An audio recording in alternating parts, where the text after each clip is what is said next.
Hi, hello, and welcome to another episode of The Dunker Spot. We are part of 342 Productions. I am your host, Nekias Duncan, and joining me as always is my co-host, Steve Jones Jr. Steve, how are you doing, sir? Aha, feeling good, feeling great. Happy to be here, excited to be here. Thank you, Dunkers, for once again embracing your bounce. Dunker Nation, let's ride. Let's bring the boom. No way. YouTube, what's up? What's happening? Salute. Dunkers!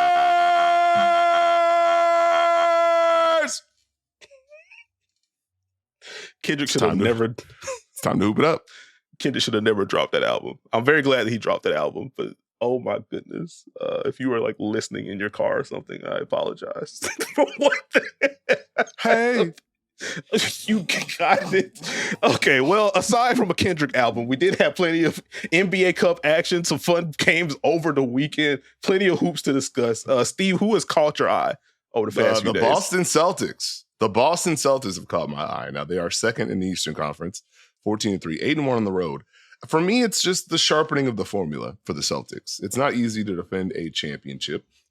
And you got to take a look at the little things that they've been able to do during this stretch at the start of the season. And they're like a tentpole team. Like, I want to see how teams react to what they do. Mm-hmm. And they've caused some pain. Cleveland, not so much fun for them. Minnesota, not so much fun for them. For some reason, they have a hard time with Atlanta, and Golden State did have their number. But they're doing little things just kind of continue to get better. The defensive tricks when they play these teams, and it's Jayson Tatum on a big, Al Horford on a wing. Hey, Jayson Tatum is now a switch. You don't get these roles.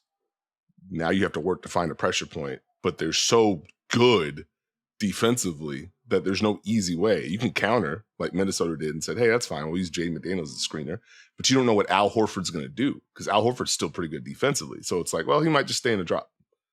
He might be at the level. He might switch. And so they're able to kind of poke at you defensively. Then if they're able to get stops, they're able to force misses. They force you to kind of sustain your offense. They are pushing. There's always the threat of the three-point shot with Boston, but you don't really know who's going to attack, and you don't know how they're going to attack. There's a play in that Minnesota game where Minnesota does a really good job getting back in transition, getting matched up, and then you look, and it's Jaylen Brown under the basket posting Dante DiVincenzo with a whole bunch of space. But that could be any Boston Celtic. And I think that's kind of the beauty of their game. We get stops, we push on the other end, we make it tough. I've really enjoyed the work that Jayson Tatum has done for the most part. Mm-hmm. Just kind of the little tiny tweaks. So we've seen Boston use him as a screener to try and attack matchups. You know, hey, he's guarded by defensive player X. That guy feels that they can switch. So we use Tatum as a screener. We get the matchup we want, we go. But they're kind of tweaking that, making adjustments on top of that. He's done a really good job coming from the corner, setting a screen, just putting his hands out like this, which I'm sure if you posted on a social media website, someone would just say a legal screen because no one wants to think these days. They just want to be right about everything. But that's a different story for a different day. But Tatum gets the contact and then he releases immediately. What that does is, okay, you are switched on to me, but you can't get back in front of me.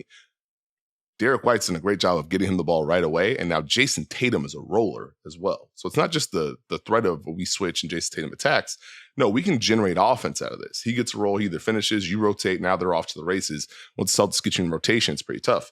I think the drives from Tatum have felt better, been stronger, quicker decisions. Now he will still get into his bag, but when he's seeing a switch and he's just putting his head down real quick, attacking, I think it's really good for Boston. Jaylen Brown's been steady. I think the bench contributions have been good. Pick a big, depending on what we need, we're going to get it from them. Sam Hauser continues to hold up. Peyton Pritchard knows exactly what his role is, comes in, does it every single night. And so you just have the formula that works, and I just want to give them a salute for that because I think sometimes that can get lost under the radar of, well, Boston's good, we don't have to worry about it. Mm-hmm. You will in the playoffs. You sure will. And just to quickly add to the Tatum screening point, as we had like the super long Boston screening question on the last episode of the pod. Jayson Tatum as a screener, he is screening more this year. It was about 9.9 picks per 100 possessions last year. Per second spectrum, that is up to nearly 12 per 100 possessions this year. 1.14 points per possession on any trip featuring Jayson Tatum as a screener, which is an elite mark. So he's doing some really good stuff on that regard. Very true. I also want to give a salute to the Denver Nuggets. If I can pivot real quick, I want to give a salute to the Denver Nuggets. Boy, it sure looks a little bit better with Nikola Jokic. Tell you that much. That man He came seems to back and help. was just like, well, 30 points, whatever. I'll just do this every single time. He's been very, very good, and you don't need me to tell you that. I think one of the things I've noticed with Denver, one, they're starting to get exactly what they were looking for from Peyton Watson and Christian Brown. Mm-hmm. Consistently on both ends of the floor, those two are starting to find their rhythm, find their way, and that's helping elevate Denver. That's a good long-term deal for the Nuggets. The other thing I wanted to point out, Russell Westbrook starting to develop some chemistry with old Nikola Jokic. Mm-hmm. And that two-man game that some people may have pointed and laughed at, getting a little fun. Their pick and rolls is really, hey, Jokic, find a spot on the floor. We're going to set a lower angle screen because, we know you want to go under.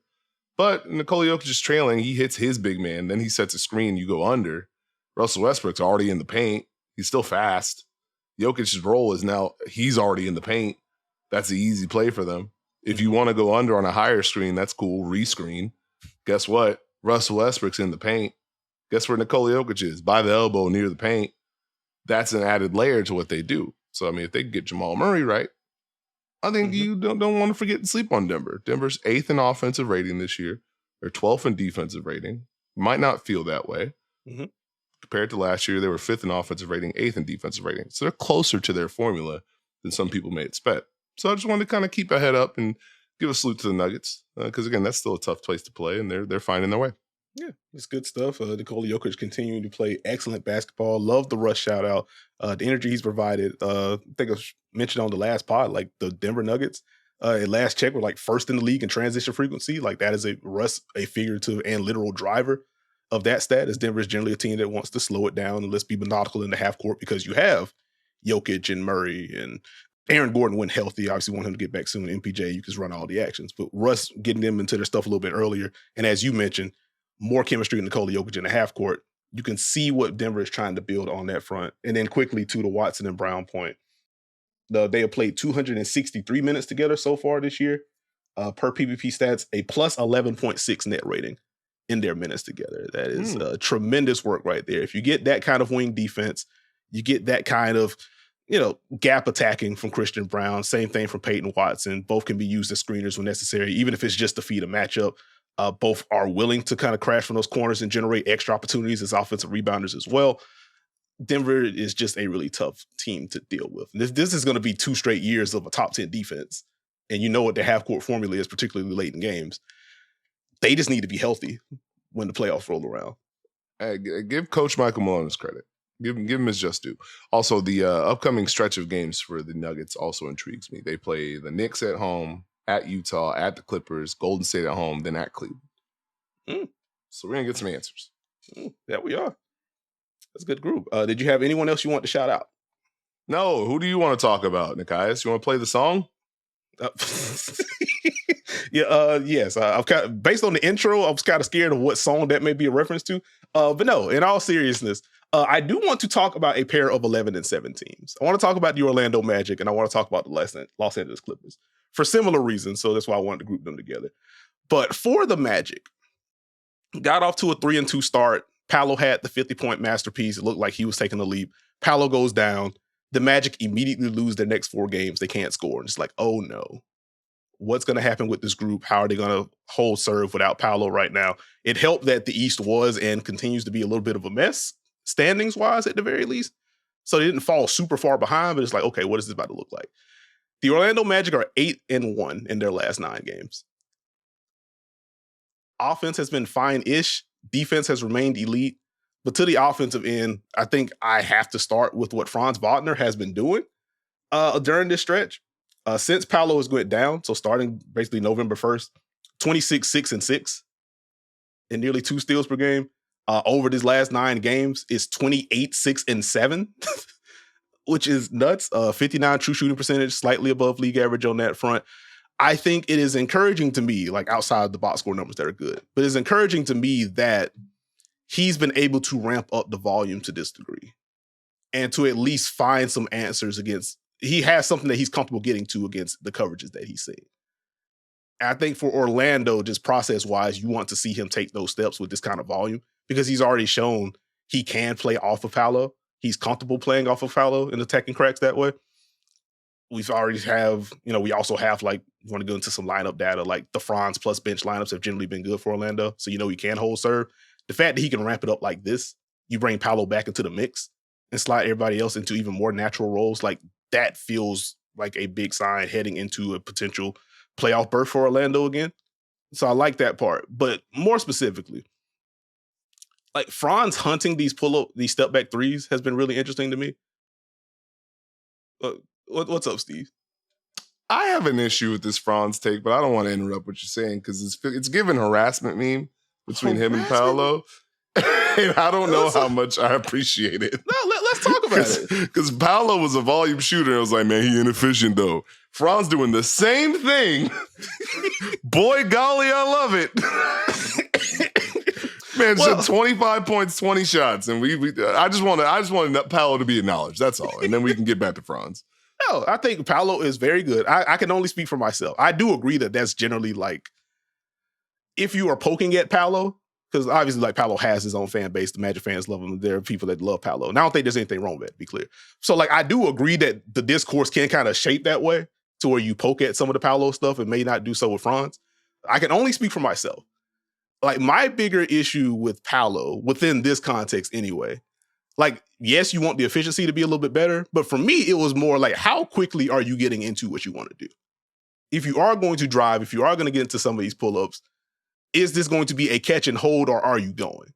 And like something that I noted early on, like it helped that he was knocking down jumpers, again, had the 50-point game. But as we talked about Paolo, and you brought him up, I would say you brought him up first, but as we talked about, I was like, hey, it feels like he's making quicker decisions. Like, that's cool. Like, I just want to see that part. Okay, continue on. Okay, yeah, carry the heck on, buddy. Carry the heck on. So that was my thing. It's more processing speed or decision-making speed for Paolo. And with Franz, like the thing that I've liked about him is that he generally does make quicker / slightly better decisions on the ball. I don't think he's been able to like hold up the kind of volume that Paolo can. Like, this is why Paolo's been the number one option. Like, he can assume more of that usage. He can get to his spots a little bit easier than Franz can. And ultimately, when the jumper is going, there just isn't anything you can really do with Paolo. And so with Franz, again, ramping up the scoring volume in particular, has gotten to the rim. He's been able to get to his spots. He's gotten comfortable with that floater around 8 to 10 foot range. And again, like him hunting out and seeking out these step back threes, he's shooting well on them right now. Per second spectrum, he's 11 of 27 on step back threes this year. And he was around 33% on step back threes last year. We will see if that number holds. But the fact that he feels good getting to that step back if you're hanging too far back in the drop. He can get to that step back if it is a switch and he has a matchup that he likes. He can now mix in the drives with that shot and he feels more comfortable with it. I want him to find some answers as a self-creator and that kind of thing. Because what we saw in the postseason last year, no, the jumpers didn't fall, but it felt like that was just kind of it because the jumpers didn't fall. The drives weren't there to the same degree, and he didn't have a shot that he felt comfortable getting to consistently. And it also wasn't falling. And so if he just feels more comfortable process-wise, like, again, the efficiency is great, and I love that part. I just want him to have answers. Because I think that's what helps Orlando get to that gives them a higher ceiling in the playoffs offensively. If you now have Paolo who can just kind of bend the game to his will, and then when you send extra attention to him, he can beat double teams with the passing. Now Franz can drive, can get to some self-created looks, and also can make the right passes. Like, I think that just helps Orlando overall. So I'm encouraged by that portion of the program. I hear that. I think in theory, again, this is all built on what Paolo and Franz can do, their versatility, their scoring, their playmaking, and you build the rest around it, which is kind of why this works. And Franz being able to level up is impressive. It's good. Mm-hmm. He understands the assignment. He knows the shot's going to be there. He continues to hunt. I give a slight level of pushback on the speed of decision making because I've seen quite a few. We run pistol, we get a switch. Franz posts up for 17 seconds, but I'm gonna come off like a hater. But that's fine. I think the important part has been his drives and pick and roll. If you're going to play drop, there's no real hesitation. He's looking to attack the space. He's going to finish. That's a positive sign. You're forcing teams to show help if he does get some of those post-ups, which is a positive sign. And if you can get those two humming, you know what you can do. I think the passing is probably what stood out to me the most. If you look at his assist numbers during this month, he's going from 3 assists a night to 6 or 7 in a scenario where he's now asked to do a lot more. So that, I think, is the most positive sign, where he's not just doing the scoring, So yes, it's volume shooting, but he's also getting more of the playmaking, which allows Orlando to kind of just continue to kind of be a hub to a degree, to where we know what our bigs can do. Tristan da Silva, I enjoy him playing, but he's got size, he can space, he can defend. You are an Orlando Magic.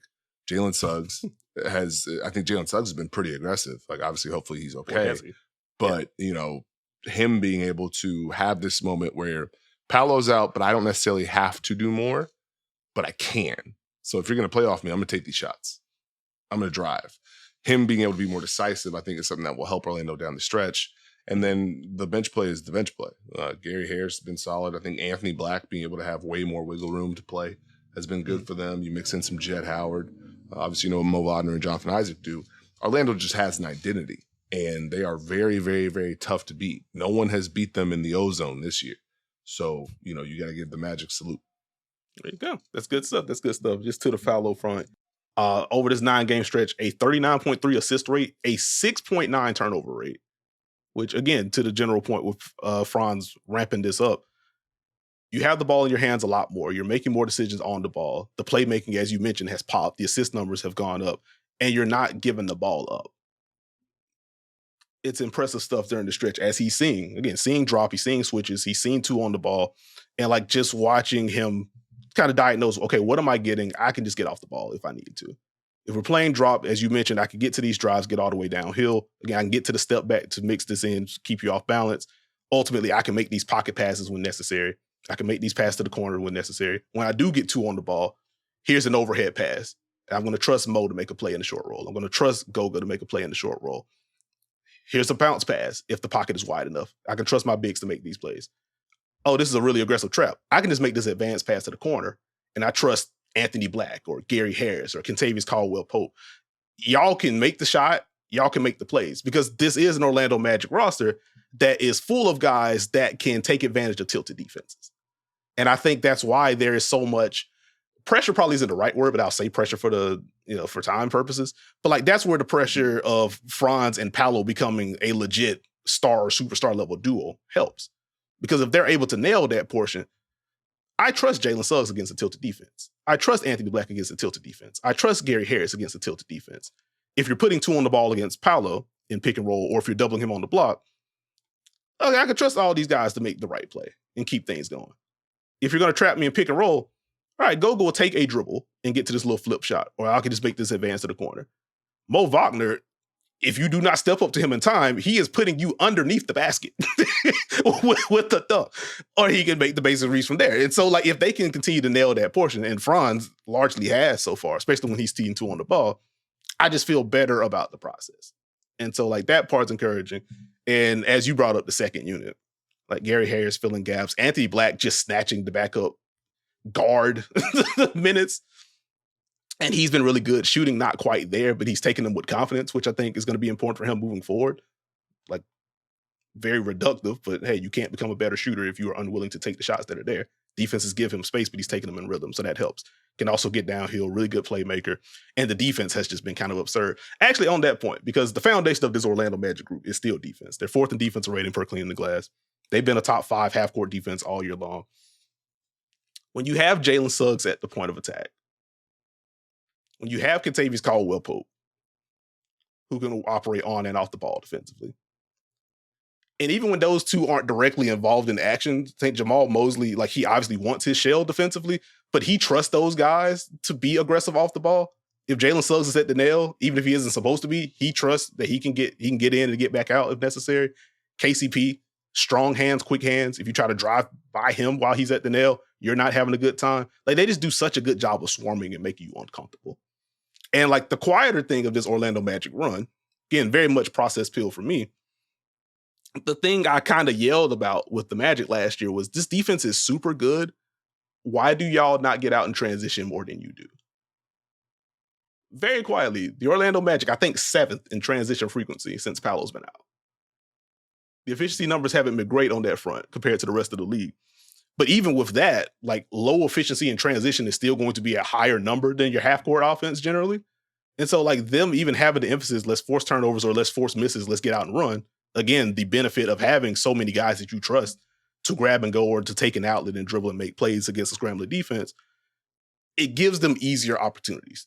And I think they certainly need to find as many of those as they can while Paolo is still out. But I've liked the uptick in pace and the uptick in transition play. The defense remains sound. I've liked what I've seen from Paolo. I've liked what I've seen from Franz. I've also liked what I saw from Paolo before he went down. But like what I've seen from Franz. I would like for Jalen Suggs to be okay, to your point. Would also like the 3-point shooting to kind of return from Jalen Suggs, but more aggressive. He does look more comfortable with the ball in his hands when he is like initiating. So that part's good. Goga's done a really good job of filling in for Wendell Carter Jr. once again. And it's done his job on both ends of the floor. And I think it is easier when Goga gets to play in this kind of space if you're putting 2 on the ball. And defensively, they'll ask him to creep up to the level. And, you're not going to confuse him with Bam out there. But when you do have this kind of length and speed and anticipation behind him, you can afford to be more aggressive with him. And at the end of the day, he is just a big and strong body. So, like, that's not easy to try to get around. And you're dealing with all this help and active hands behind that. So it's just been really good stuff for the Orlando Magic. I feel it. Now, you know me. You know what I come with. What's up? Is it schedule time or what? Yes, exactly. They are 8-0 at home. And you mentioned they are 11-7, which I have not taken a math class in a while, but they are 3-7 on the road. If I can do math, 6 of their next 7 games are on the road. We are going to find out some stuff about the Orlando Magic. How do I keep doing this? There's a bonus here. Okay. So it's at Charlotte, home against Chicago, 2 games at Brooklyn, at the Knicks, 2 games at the Sixers. Doesn't sound like much, but still, these are teams that are also in the same boat to a degree. Then they come home for a very long homestand. Suns, Thunder, Heat, Boston, Miami, and the Knicks. Of course, there are going to be some hashtag play-in, NBA Cup type games in between there mixed in. Mm-hmm. But it gets tricky and interesting very quickly for the Orlando Magic. Mm-hmm. Okay, hey, well, we are going to find out some things for Orlando. And to your point, like if they're able to stack some wins during the early portion of this run, at the very least, like they're going to be in prime position for like a home court seed with how the rest of the East is shaking out. So we're going to keep an eye on the Orlando Magic. And then shifting to the West. Again, I mentioned I had these 2 teams grouped together. The Clippers also 11-7, 24th in offense, 5th in defense as of Monday morning. They have won their last 3 games without Norman Powell. Get well soon on that front because Norm has just been incredible for this Clippers team. I start with the defense with them because I just really enjoy the work that they're doing on that end. Like this has to be the foundation for them, considering like obviously Paul George isn't there anymore. They haven't had Kawhi Leonard yet, but watching them work has just been a joy for me. I'm a big fan of what Zubac does defensively. The fact they can get him closer to the level if necessary, can feast in a drop, can contest shots and do so without fouling most of the time. I think that's very important.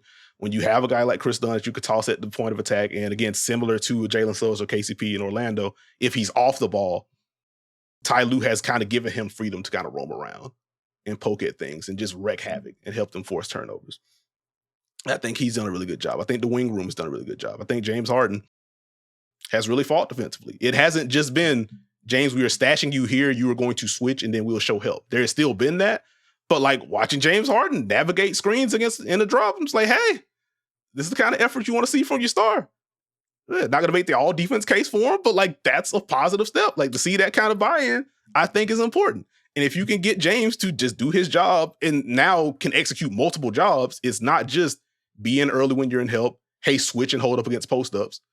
If you can now also sprinkle in some navigation on top of that, that does add to your scheme versatility and ultimately helps further empower an already really good Clippers defense. So like that part is popped for me. And then just kind of zooming out big picture. Again, Norm Powell was lighting nets on fire before he got hurt. Going back to James Harden, shot hasn't fallen to the same degree, but him being able to get downhill again, get to the free throw line again, more comfort in the mid-range area. The playmaking has continued to pop as it has pretty much his entire career. Like pick and roll chemistry with him and Zubac in particular has continued to grow from last year. And when you get late in games, like he can still just put you in the torture rack. Hey, you guard or random wing, come screen for me. Feed me this matchup. If you put 2 on the ball, I'm getting off of it. If you don't, I can boogie to like the 17-foot range, 14-foot range, 12-foot range. I can get to an assortment of shots, get downhill, get to the free throw line if necessary. So you do still have a possession/game ender in James Harden that can do these things. And then the Nekias special, like, hey, shout out Amir Coffey, who continues to just be a very good wing on both ends of the floor. Hit shots at a high rate, can attack gaps with, attack closeouts, can fill gaps in that way, keeps things moving. Defensively, he's been fighting. Terrence Mann back to hitting threes. Defenses still aren't treating him as a shooter, but back to knocking down threes. He's also defending well. And so this Clippers team is just tough. They're tough to deal with. They're annoying for lack of a better word, but like, this is the formula for them right now. Why they don't have the full assortment. We are going to put you in a headlock defensively. We're going to make you work really hard. We're going to show help. We're going to blitz you at the rim if you get there. Dare you to make shots from out there. And on the other end, is selective transition, especially when James is on the floor, because he does still want to bend the game to his own will. But we can run if someone else gets the outlet. And at the end of the day, James Harden can just poke and prod at your defense. He's still one of the smartest players in league history. He's still one of the best creators that we have in the league. And so I just wanted to give the quick hat tip to the Clippers, who have continued to win. Despite this, their defense has been absurd. And to that point, this is 4 straight games in which they have allowed fewer than 100 points, which is not easy to do in today's NBA, regardless of who their opponent actually is.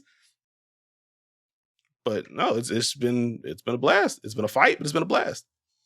I mean, Golden State and Sacramento is in that mix. So, I mean, salute to the Clippers for doing that. I think the key word is the formula that you mentioned. The Clippers understand what they do well and what they have to do to win games. Mm-hmm. I think sometimes when you look at a team's record, it's easy to be like, well, they can't do X in the playoffs. They can't understand what makes them good.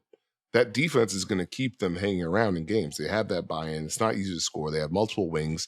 They're not afraid to switch. They feel comfortable with that. So they're going to bring that to the table every single night. The offense, it's going to have its question marks. I mean, even in this massive win over Philadelphia, they had like a 4.5-minute stretch where they didn't make a field goal. Mm-hmm. Didn't matter because the defense was doing what it was doing, but they're going to have those stretches, especially against good teams, where they get hit with switches and they're slow. The shot's not making. They're not generating good shots. The movement's not there. They have to figure that out. And I think to the Clippers' credit, they are becoming more methodical to a degree, if that makes sense. Understanding how to attack matchups. Zubac pick and roll to switch. Okay, let's throw it to Zubac. Is he punishing that post up? Are we getting 2 on the ball there? That's fine. We still probably need an element of a role. Hey, Chris Dunn, you become a screener.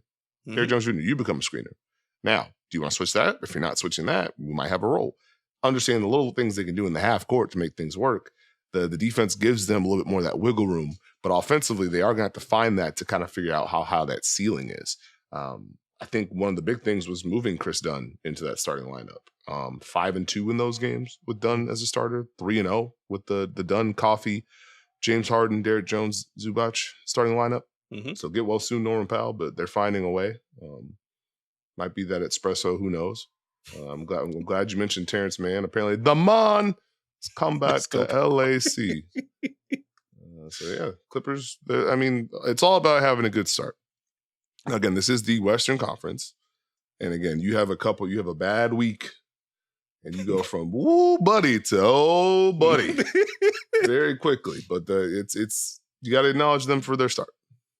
That we do. And I'm glad I just missed Derrick Jones Jr. in my notes, but I think average 11 during this recent stretch of play. The comfort inside the arc for DJJ has popped for me. You mentioned the screening portion. That's obviously important. But when he does have to attack, like, again, it's not the ISO package, 12 dribbles, anything like that. But just watching him from like the Phoenix days, the Miami days, even the Dallas days, like the fact that he can set a screen, get the ball, put 2 dribbles together, get into a comfortable shot, or just make the next read, I think is important growth for him. And even when he's stashed in the corner, again, teams are helping off, but he's shown a lot more comfort in beating those kind of closeouts. The short closes, he's still been able to get to the rim. And so sprinkling that in with timely corner 3 makes, and again, the length and athleticism that he brings to the defensive end, it's been good stuff for Derrick Jones Jr. too. So didn't want to miss him. I'm glad you shouted him out, because it would have been a disservice if we went that Clipper segment without mentioning what he's been doing on both ends. So appreciate you. I think that will probably do it for me on the teams that impressed. As far as teams/players that are making me think, first, I guess just a general level of sadness with all of the injury things with New Orleans and Philly. We got the Zion update from Shams that he's still dealing with the hamstring, and it's looking like a mid-December return at earliest. And that's if, they want to bring him back. There's some bigger picture decisions that New Orleans can make with their season if they want to, based on how they start the year. But it's just tough. dealing with that amount of bias, and with Zion in particular, you get the stories and stuff about the work that he put in over the offseason and the people that he talked to and the people that he worked with and how he felt, the weight he dropped, etc. And then for it to be another injury and another extended absence, like that just stinks on a human level. And then big picture with the Pelicans, as they are missing these bodies, and as the record is what it is, it's like, okay, what is the push going to be / what is it going to look like? And so there's just a general like, hey, what's going on here? Because like we've also like found some silver linings with this Pelican group as they've dealt with all this. Like you've talked about Jose Alvarado, and then he also got hurt.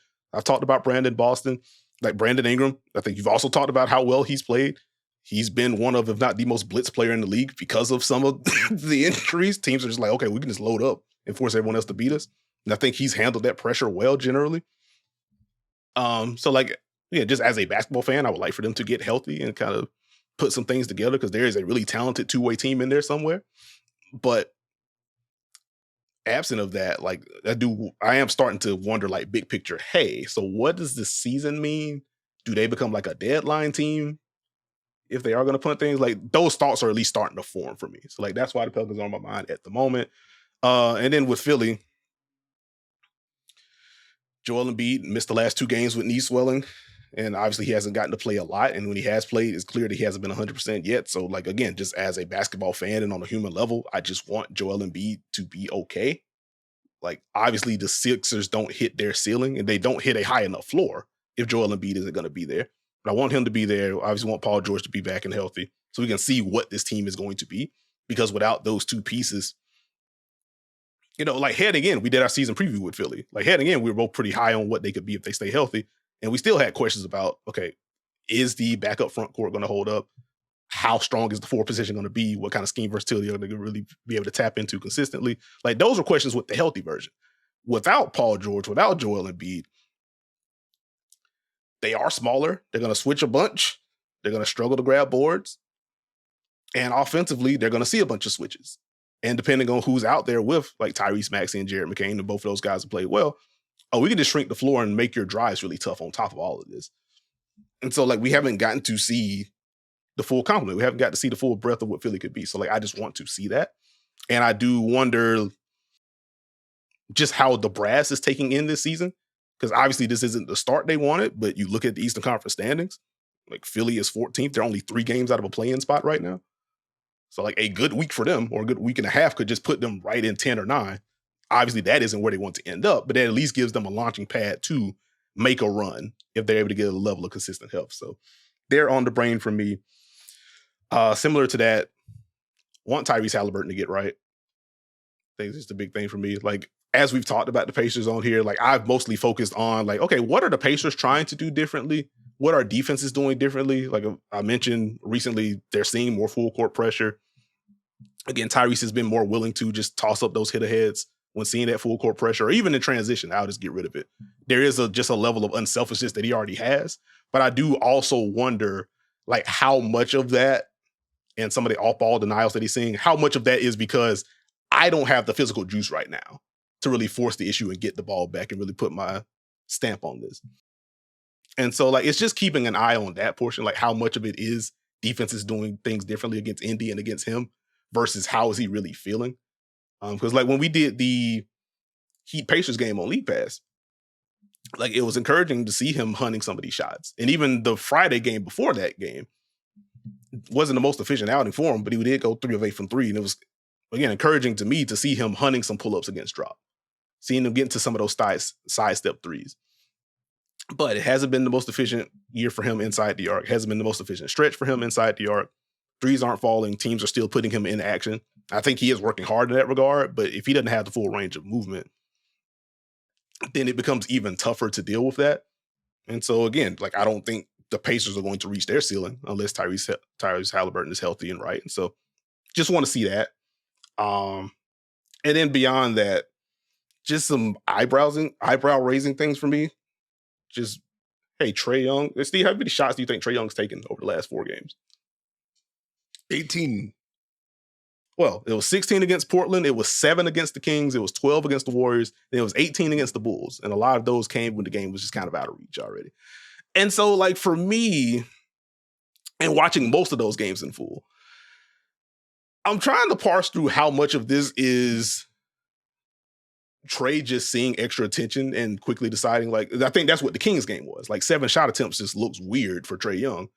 But you see the first possession of the game, and this is Alex Len legitimately trapping him 30 feet from the basket. It's like, okay, well, if this is the coverage I want to get, I'm just going to get off the ball. And like, I think there is something to Trae trusting his teammates a little bit more to make plays against these traps.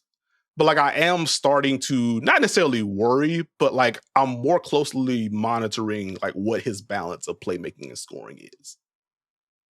This is a career high in assists. This is a career low in 2-point attempts. This is the lowest free throw attempt year for him since I think his second season in the league. He hasn't had the floater going to the same degree. He is seeing more help on his drives in light of some of the players that he's playing with. Like, as great as Dyson Daniels has been, like, it does give teams a help point for a quick example on that front. And so, like, just keeping an eye on the Trae balance when he has the ball in his hands. Because obviously he's a good enough passer to just dice teams up if they're going to put 2 on the ball against him. But the Hawks do still need him to be like the 28-12 threat to really reach the full breadth of what they can do. The 28-12 threat? Yeah, I'm just saying, like, he needs to have that blend of like scoring and playmaking, or high level scoring and playmaking. Does he not? I mean, scoring's down this year. Is he averaging 22 and 11? He is. Almost 12? Yeah, he's been very good. Who else is doing that? I think he's the only one because he's leading the league in assists. I think he'll be all right. How many assists did he have in that Kings game? What was it, 17? Somewhere there. It's a whole lot. It is. Yeah, I'm not saying Trae Young is playing bad. It's just, hey, I don't want it to become... How do I want to word what I want to say? I guess there are some pockets where he can be a little bit more aggressive as a scorer. I think the playmaker is just always going to be there. And so, again, in light of this, like, recent stretch, and, like, there's even been some, like, Hawks chatter, like, hey, wait a minute, why isn't Trae attacking some of these matchups, like, specific pockets of games? Like, okay, why isn't he forcing the issue here when he normally would? Like, this could just be random regular season stuff. Like, I'm not saying there's anything definitive here. But, like, that's why, I want to watch this a little bit more closely, see what's happening here. What's up? It's called growth. Yeah. It's growth. I don't have to take over by scoring. I can make plays. That's fair. I think he's fine. That is fine.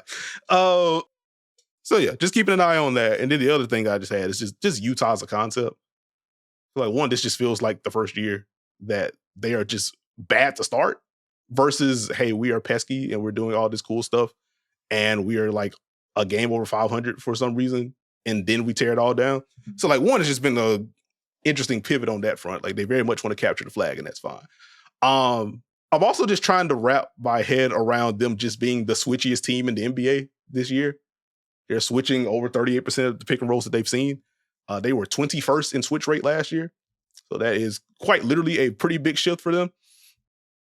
And like, some of the fun for me watching the Jazz Knicks games over the weekend was like, hey, we're going to switch everything New York does to see what you do.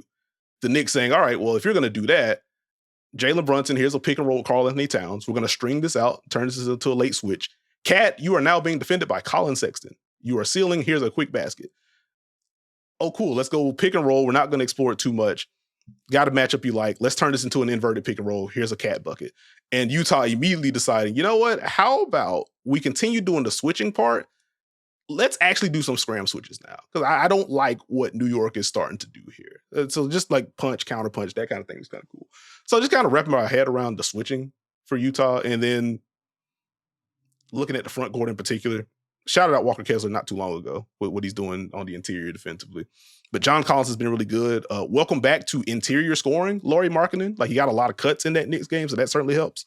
But over his last 5 games, 21 of 28 inside the arc for Lauri Markkanen.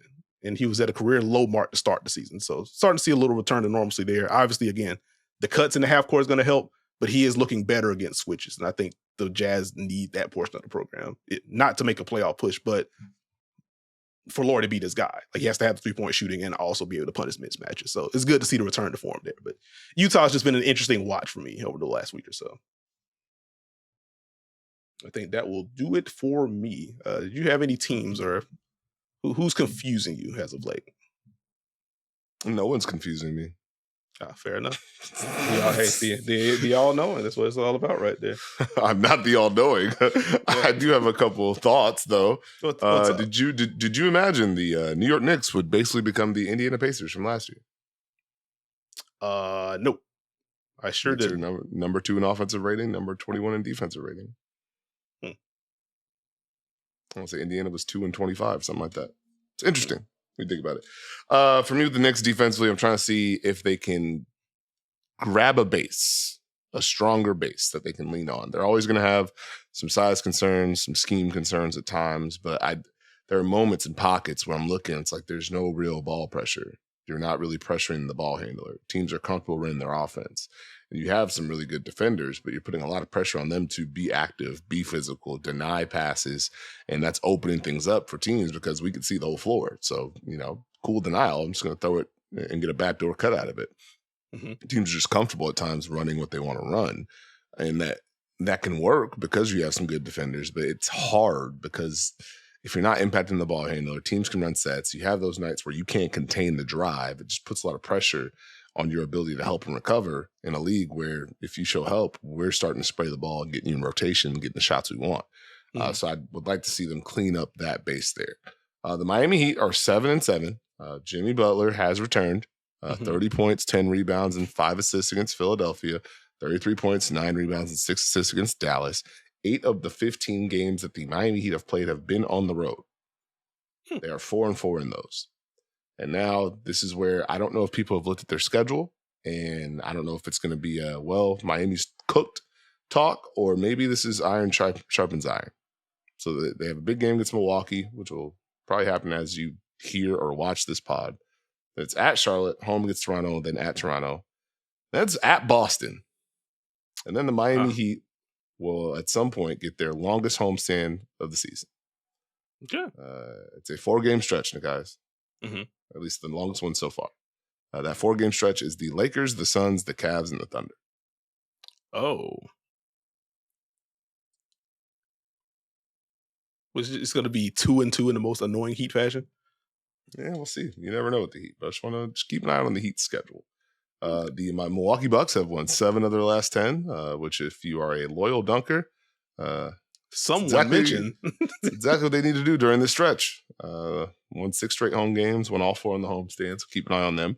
Nekias, outside of Utah and New Orleans, every team in the Western Conference has a 500 or better record against teams below 500. Wow. Shout out Steve Cook. Taking care of business. There you go. That's all I got. Okay. Oh, that's good stuff. Any players that you want to shout out? Brandon Miller is averaging 33 points per game on 56% from the field, 55.9 from 3, and 100 from the line over his last 3 games. 7 rebounds, 3.7 assists, 2.3 steals, 1 block. Pretty good. Did you know RJ Barrett's 10th in the NBA in drives per game? I did. No, you didn't.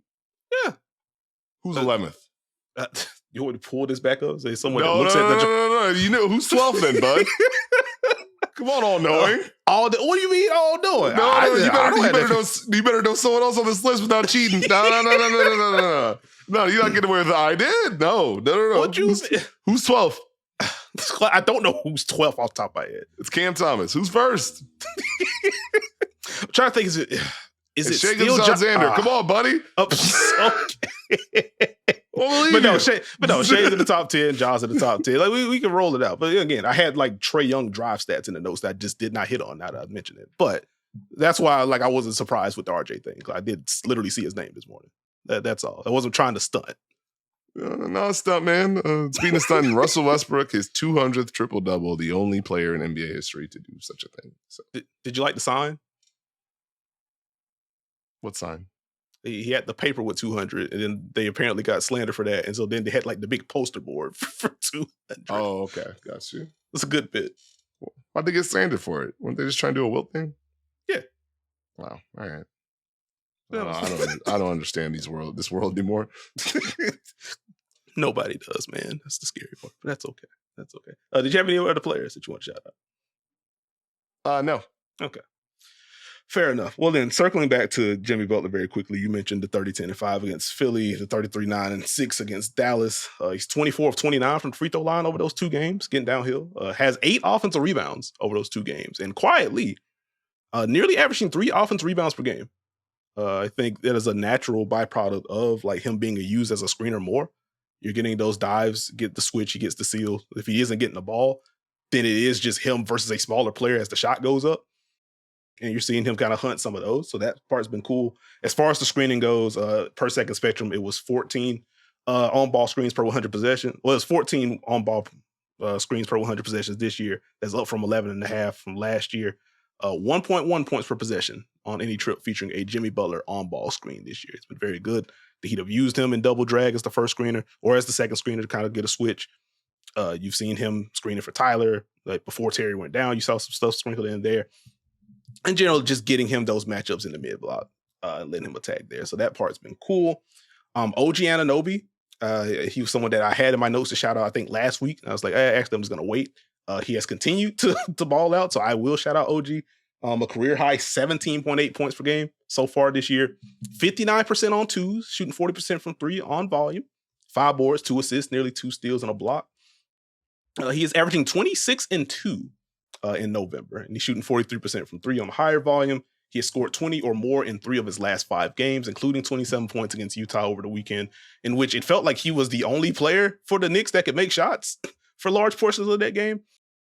But obviously the 3-point shooting is important. The defense has remained very good. And as you mentioned, the Knicks trying to find their level defensively as a team, he has been very good this year. He's probably been the most consistent member on that end. So I wanted to give him the shout out there. You mentioned Milwaukee already in the run. Quick shout out to Brook Lopez. 12 points, 5 boards, a career high 1.4 steals this year. But during the win streak, he's averaging 18 and 7, 2 steals and 2.3 blocks. He's shooting nearly 48% from 3. The screening chemistry with Damian Lillard has continued. The Dame Brook pick and roll has the highest volume. That's the most fruitful pairing in the NBA in terms of just the total amount of picks. They screen, or Brook screens for Dame a lot. You'll see them darn near at half court. You'll see some lower ones. But you're mixing in the roles. You have the pick and pops naturally. And now that Brook is knocking down shots, like that part has been pretty cool for Milwaukee's offense. Go ahead. Hey, don't sleep on the Damian Lillard, Giannis Antetokounmpo empty side pick and roll. Mm-hmm. That's all I wanted to say. It's getting better. Oh, it's good stuff. It's good stuff. And those numbers remain pretty darn good. They were really good last year when they were still trying to work some stuff out. So to your point, it is encouraging that you can just empty a side and it feels that they have even more rhythm together. So you certainly want that part of the program there. Quick shout out to Andrew Wiggins, averaging 17 points, 4 boards, 2 assists, nearly a block. 4 straight games of 20 points for Andrew Wiggins. The mix of drives, pull-ups, and just catch and shoot shots has been there. The defense has rebounded. Shouted him out when we talked about the Warriors not too long ago, so I don't want to hang there too long. But worth noting that this has been a really good and consistent season for Andrew Wiggins so far. And the Warriors have needed every bit of it. Shout out Cam Johnson, who's averaging a career high 19 points per game. Career high 61% on 2s, shooting 43% from 3 on high volume. 4 boards, a career high, nearly 3 assists per game. Something that, shout out Lucas Kaplan, who's been kind of banging the drum on the Cam Johnson drives pretty much all year long. And he has been very good on those. Per second spectrum, it's 91 drives, 1.31 points per possession on any trip featuring a Cam Johnson drive, which is number 1 in the NBA among players that have logged at least 75 drives so far this year. Hey, Steve, you want to know who's second? Who? Ty Jerome, who has been very good for the Cleveland Cavaliers. That is my excuse to once again shout out Ty Jerome for what he's been able to do this year. But no, in all seriousness, Cam Johnson just looks so much more comfortable on the ball this year. Like, he's always been pretty solid at attacking closeouts and just making basic reads from there. But like, he's dealt with contact a little bit better. You're starting to see a little bit more variety with some of the finishes. And again, you can shoot with this kind of volume. Got the spot up looks. They can run them off pin downs, run them off staggers. It's just been very good stuff for Cam Johnson. He's held up a little bit better defensively than we've seen in years past. And so I am intrigued to see if he just becomes, hey, we need to keep this guy because he's a wing that can shoot and defend and make some plays. He just fits with whatever this build is going to be. Or if some contenders come calling saying, hey, we could use a guy like that. Can we get a first round pick or 2 from Cam Johnson? So that's going to be something worth monitoring. But Cam has been playing very well. A couple more wing/forwards to shout out, since that is just the theme outside of Brook Lopez for me. DeAndre Hunter, 18 points, 4 boards, and a little over a steal a game so far this year. He's only played 6 games so far. Would have been probably more fruitful for me to bring this up last week before he had the weekend stretch where he just missed threes.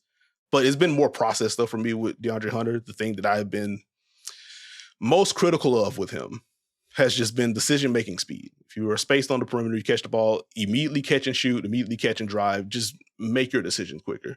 And through the first 6 games of the season, even with him basically pulling an offer from 3 over the weekend, it has been a lack of hesitation for him. And like that just makes me happy, especially within the context of this Atlanta offense and their roster. So if he's going to defend, if he's going to knock down pull-ups, if he's going to be able to get downhill against closeouts, and if he's going to knock down threes, that's a fruitful player. And if he's going to make decisions quickly and help keep teams in rotation, that's even more fruitful for the Hawks moving forward. So I hope he keeps that part up. And the last name I have is Harrison Barnes. 11.5 points per game, career high 59% on 2, shooting 44% from 3, which would also be a career high for him. Not the highest volumes, but he is knocking them down. 3 straight games of 20 or more points for Harrison Barnes. I didn't have that on the bingo card, especially with this level of efficiency. The Spurs, coincidentally, have won their last 3 games, currently holding a play-in spot. I think they are 9-8. I think they're above 500 right now. So it's very cool seeing some of the transition finishes from Harrison Barnes. Obviously, again, hitting threes at a high clip. And I think he's really had some important like late clock buckets for San Antonio when things have got a little hazy. And so him being able to mix in some of these mid-post shots, being able to mix in some drives, a timely offensive rebound or 2 for him. It's been really good stuff for the Wiley vet. So I want to shout out Harrison Barnes. Okay. You seem surprised that I gave Harrison Barnes some love. No, I'm not. I'm not surprised by that. Players I thought Nekias would shout out, bring this bit back. Jalen Williams, Scottie Pippen Jr., Tari Eason, let's see, who else? Charles Bassey, Tyus Jones, and Isaac Okoro are on my short list of people I thought Nekias would shout out. Well, I think 2 of those were players I shouted out last week, I want to say. So I didn't want to circle back, even though I did exactly that with Ty Jerome, but that's neither here nor there.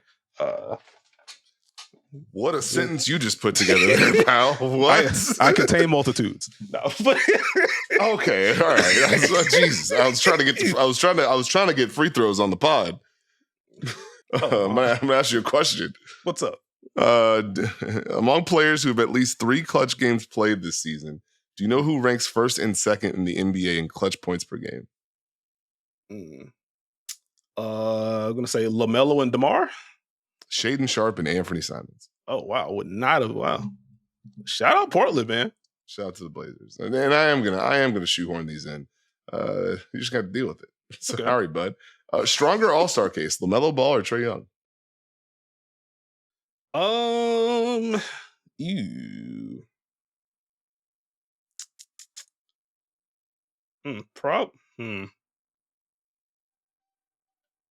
Darn, that's a good one. I know. Gosh darn it. Because one of those, like, where I think Trae is better, but probably LaMelo's. Okay. Stronger All-Star case: Jaylen Brown or Franz Wagner?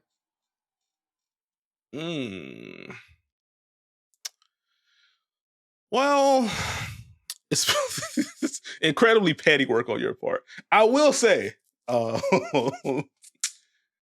you look at some of these numbers, it gets kind of funny.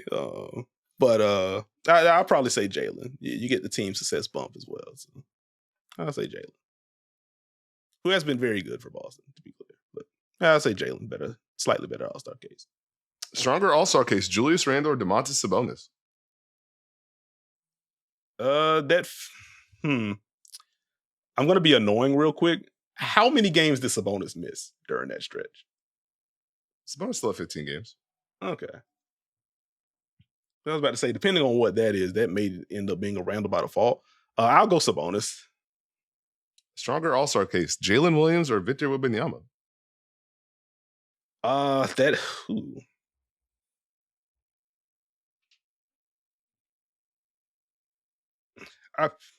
brought the booze. I don't like this. I'd probably say like Jalen and 7. I think they probably both make it, but I'll go Jalen. He's really had to put in some work defensively this year, and the offense has still been very good. Okay. I respect it. Ooh, can I get one more out of you? I don't know, Steve. Can you? Probably. Is that a challenge? I believe in you, GOAT. You got this. Oh, okay. All right. I know what you are. I know what you are is crazy. I know what you are. That's nasty word. Stronger coach of the year case: Steve Kerr or Mark Dadno? Ooh, wee.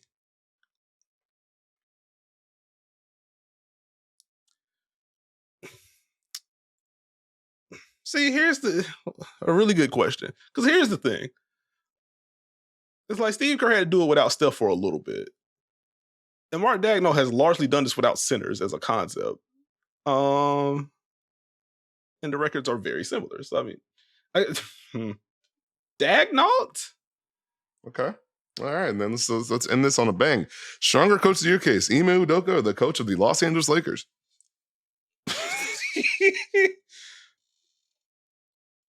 That is incredible. Because Houston is still just top 10 in both, right? Because I could literally just verify that with a click real quick. The Houston Rockets, per clean the glass, they are 10th in offense, 2nd in defense. Houston I will lean Houston. All right, hit our final outro, Jack. That's crazy. Nasty work. Thank you for listening to and or watching apparently the final episode of the Dunker Spot. If you have not already, please subscribe, or I guess, if this is the last one, who's to say. But we are on Apple, Spotify, RIP Google, Stitcher, Podbean, wherever you get your podcast, you can find us. It hasn't been on Google for months. This is why I said RIP. You know what? I'm not doing this with you. You can follow me on Blue Sky at Nekias NBA. Steve also has an account. He does not want you to follow him though. So you can look if you'd like. It's in my following. So if you wanna not listen to Steve, then you can also just do that. But beyond that, join us for our online Dunker Spot watch parties if you haven't already. We are watching hoop. You have a league pass subscription. You can see the games on screen. We're breaking things down. We're live reacting to things. We also join us. Click the link. The link is in the podcast description. It is free to create your profile. So do that. Come hang with us. We also have some randomness going on. We'll toss on some wrestling on screen. We'll do some college football 25. You're giving up the secrets. Okay. Well, I can't say anything else, or Steve will yell at me once again. But come to the room, come hang with us, come have some fun. And with that, we will hopefully catch y'all later in the week. Nekias, acknowledge me. That was shot.